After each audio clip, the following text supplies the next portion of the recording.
every accused person is innocent until proven guilty, and that's why they deserve fair hearing under Section 36 of the 1999 Constitution. But what are the issues? I'll try to run through them very quickly.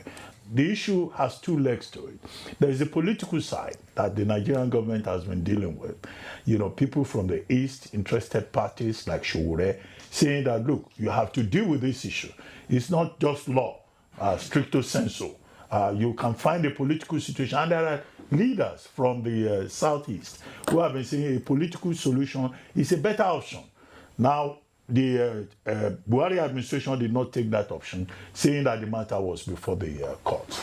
Now they are also approaching the Tinubu administration to find a political solution to the matter of Nnamdi Kanu.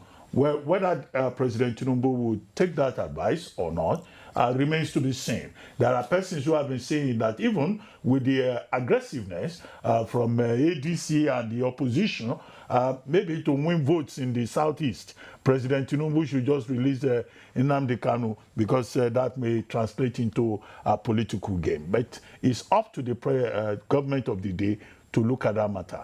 After all, the Attorney General of the Federation has the powers under any case of this nature to enter in nolle prosequi. But that's politics. Now, as for law, the matter was before the Court of Justice James Omotosho. Nnamdi Kanu's lawyers had filed a no-case submission. But Justice James Omotosho decided in the last sitting on the matter that, in fact, there is a prima facie case that has been established by the prosecution that Nnamdi Kanu has to answer. If the no-case submission, appeal had worked, now the case will have been thrown out. But the position in the law court is that, no, there is a matter to be addressed.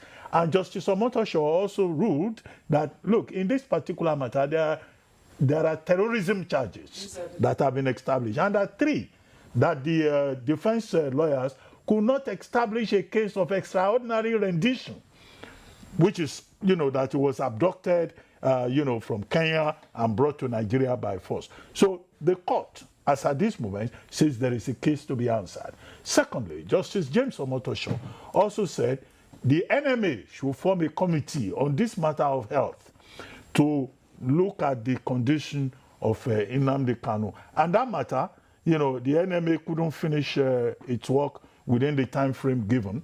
Now, the matter has now been adjourned, I think, till October 16. So you have two issues to it, the politics of it, the legal part of it, and there's a third leg that is now being suggested by Omoyele Sowore, that leaders of thought, leaders of conscience in the Southeast, like Peter Obi, like Governor Soludo, should carry placards and go and demonstrate in front of Aso Villa, where the practicability of that remains to be seen, because these are stakeholders in their own right.